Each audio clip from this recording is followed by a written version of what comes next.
ஹரே கிருஷ்ணா.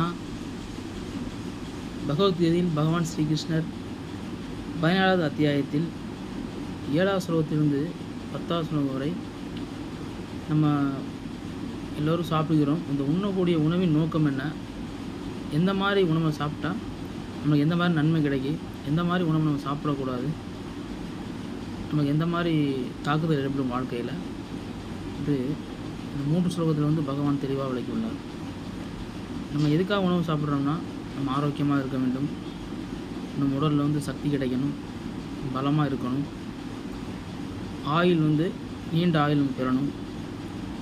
சாப்பிடக்கூடிய உணவு எப்படி இருக்கணும்னா நம்மளுக்கும் திருப்திப்படுத்தக்கூடியதாக இருக்கணும், அதுவும் டேஸ்ட்டாகவும் சுவையாகவும் நம்மளுக்கு ஒரு சுகம் அளிக்கக்கூடியதாகவும் இருக்கணும். மேலும் நோயை ஏற்படுத்தக்கூடியதாக இருக்கக்கூடாது. இந்த மாதிரி உணவு உட்கொள்ளும் போது நம்மளோட குணங்கள் எப்படி இருக்கும் அப்படின்னு பகவான் கூறுகிறார். முதல்ல பார்த்திங்கன்னா, கொழுப்பும் நிறைந்த மிகவும் சத்தான மிக சுவை உணர்ந்த உணவை உண்ணும்போது அவர் சத்துவ குணத்தில் சாந்தமான குணத்தில் நிலை பெறுகிறார் என்று பகவான் ஸ்ரீகிருஷ்ணர் கூறுகிறார்.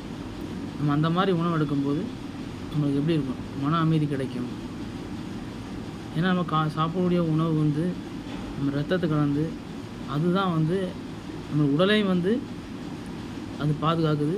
ரெண்டாவது மனசையும் நம்ம எந்த மாதிரி குணங்கள் கேரக்டரே அதுதான் நிர்ணயிக்குதுன்னு பகவான் ஸ்ரீகிருஷ்ணர் கூறுகிறார். யார் ஒருத்தர் இந்த மாதிரி உணவு எடுக்கும்போது சாந்தமான குணம் ஏற்படுகிறது, உடல் ஆரோக்கியமாக இருக்குது என்று கூறுகிறார். அதே சில பேர் பார்த்திங்கன்னா மிகவும் கசப்பாக, மிகவும் புளிப்பான, ரொம்ப காரம் அதிகமான, இல்லை ரொம்ப உப்பு அதிகமாக, ரொம்ப சூடாக இந்த மாதிரி நம்ம உணவு உட்கொள்ளும்போது என்ன ஆகும்னா அது நோயை ஏற்படுத்துகிறது. மேலும் துன்பம், சோகம், நம்மளுடைய அந்த மாதிரி உணவு சாப்பிடும்போது தீவிரமான குணம், கோபம், இந்த மாதிரியான நம்ம இதுக்கு நம்ம மனநிலை உட்படும், மேலும் ஆரோக்கியம் பாதிக்கப்படும் என்று பகவான் கூறுகிறார். இன்னும் ஒரு சிலவங்க எப்படி இருக்காங்கன்னா, ஊசி போனது ரொம்ப சமைச்சு 2 நாள் கழித்து சாப்பிட்றது, மேலும் இது தீண்டத்தகாத உணவு, இந்த மாதிரி உணவை உட்கொள்வதனால தமோ குணம், நம்ம அறியாமல் குணத்துக்கு உட்படுவோம். மேலும் அது உடலை நோக்கி உள்ளாக்கிறது. இந்த மாதிரி 3 வகையான உணவை பகவான் கூறுகிறார். இந்த 3 வகையான உணவை எந்த மாதிரி உணவை நம்ம தேர்ந்தெடுக்க வேண்டும். முதல்ல நம்ம சுவையான சத்தான உணவு சாப்பிடும்போது நம்ம ஆரோக்கியமாக இருக்கலாம். மேலும் பார்த்தீங்கன்னா, சாப்பிடும்போது எப்படி இருக்கணும்னா அந்த உணவு மேலே நம்ம கவனமாக இருந்து நம்ம சாப்பிட்றோம்னு நினச்சி அதை சாப்பிடணும். இது ஆரோக்கியத்துக்கு வழி. இதை விட ஒரு உயர்ந்த இதுனா பகவானுக்கு நைவேத்தியம் பண்ணி சாப்பிட்றது. ஏன்னா எல்லாமே பகவான் கொடுத்தது, நம்மளுக்கு கடவுள் கொடுத்தது. நம்மளுக்கு அவருக்கு அர்ப்பணமாக செய்யும்போது அது என்ன ஆகும், அது தூய்மை அடையும். அதை நாம் சாப்பிடும்போது நம்ம உணர்வுகளும் நம்ம மனநிலையும் எல்லாம் ஆரோக்கியமாக இருக்கும். அப்போ நம்ம உட்கொள்ளும்போது இது பகவான் நம்மளுக்கு கொடுத்தது இந்த உணவு, அவருக்கு நன்றி சொல்லிவிட்டு உட்கொள்ள வேண்டும். சில பேர் சாப்பிடும்போது பார்த்திங்கன்னா வேகமாக சாப்பிடுவாங்க. ரொம்ப வேகமாக சாப்பிடும்போது பார்த்திங்கன்னா அவங்களுக்கு என்ன ஆகும்னா அதுக்கேற்ற அந்த குணங்களும் மாறும். மேலும் ஆரோக்கியமாக இருக்காது, ஜீரண ப்ராப்ளம் வரும். அப்புறம் உணவை வீண் செய்வது. சில பேர் பார்த்திங்கன்னா பாதி சாப்பிட்டு பாதி தூர போடுறது, அந்த மாதிரி இருக்கக்கூடாது. ஏன்னா எத்தனையோ மக்கள் உணவே கிடைக்காமல் இருக்காங்க. இந்த மாதிரிலாம் இருக்கக்கூடாது பகவான் கூறுகிறார். மேலும் பகவானுக்கு நம்ம நைவேத்தியம் பண்ணி சாப்பிட்றது அது நம்மளோட உணர்வை இறை உணர்வுக்கு மாற்றும். நம்மளுக்கு எப்போவுமே நிரந்தரமாக ஆனந்தத்தை கொடுக்கக்கூடியது. நம்ம சமைக்கும்போது இப்போ அதுக்கடுத்து பார்த்திங்கன்னா ஹோட்டல் நிறைய பேர் வெளியில் போய் சாப்பிடுவாங்க. கொஞ்ச நாள் சாப்பிடும்போது ஏன் நோய் வருது அப்படின்னு பார்த்தீங்கன்னா, நமக்கு சமைக்கக்கூடிய உணவில் உள்ள மசாலா, ரெண்டாவது நம்ம குணங்களும் பார்த்திங்கன்னா மாறும். ஹோட்டலில் சமைக்கிறது சந்தோஷமாக சமைச்சிட்டா பிரச்சனை இல்லை. சப்போஸ் அவர் கோபத்தோடையோ வெறுப்போடையோ இல்லை வேறு ஏதோ எண்ணத்தோடு சமைக்கும்போது பார்த்திங்கன்னா அந்த உணர்வை நம்மளை தாக்கும். அதனால தான் பார்த்திங்கன்னா வீட்டில் சமைக்கும்போது பார்த்திங்கன்னா ஒரு பெண் சமைக்கும்போது அவங்க தன் குழந்தைக்கு வேண்டியும் தன் கணவருக்கு வேண்டியும் அன்பாக சமைக்கும்போது அது ரொம்ப சுவை மிகுந்ததாக வருது.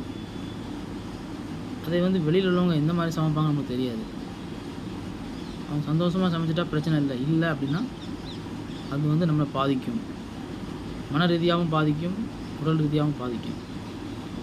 உணவு பார்த்திங்கன்னா ஒரு விதமான ஒரு சங்கம் எடுத்துக்கொள்கிற மாதிரி, அது ஒரு யாரோட சேர்றோம் அந்த மாதிரி ஒருத்தங்க கூட சேரும்போது அவங்களோட குணங்கள் நம்மளை அறியாமல் நம்மளுக்கு வரும். அதே மாதிரி உண்ணக்கூடிய உணவும் அதோட தன்மை வந்து நம்மளுக்கு வந்து வெளிப்படுத்தும்.